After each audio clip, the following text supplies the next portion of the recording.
ഉച്ചയൂണ് special ചോറ് തന്നെ ഇടുക. ഇത് കുഞ്ഞു തവിയായുണ്ടാവും കേട്ടോ, അല്ലാതെ ഞാൻ കുറേ കഴിക്കുന്നുണ്ടല്ലോ. സോ ഇതാ ചോറിട്ട് ഗൈസ്. തോരൻ നല്ല തോരനാണ്. ഇതാ മീൻ കറി, അതിന് കുറച്ച് ഇതാ ഉടക്കല്ലേ തേങ്ങ അല്ലാതെ എടുക്കുക. തേങ്ങ അരച്ച കറിയാണ്. മീൻ കിട്ടുന്നത് ഒരു മീൻ, 2 മുരിങ്ങയ്ക്ക മാങ്ങ. ഇത് ആക്ച്വലി മുരിങ്ങയ്ക്ക മാങ്ങ മീൻ കറിയാണ്. ഒരു വാൽ കഷ്ണം കൂടെ അയല.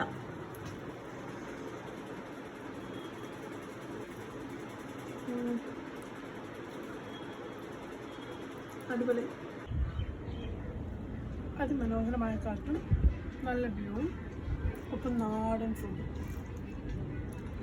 So good. ഫിഷ് ചോറ് തോരൻ ഇളക്കി കഴിക്കും.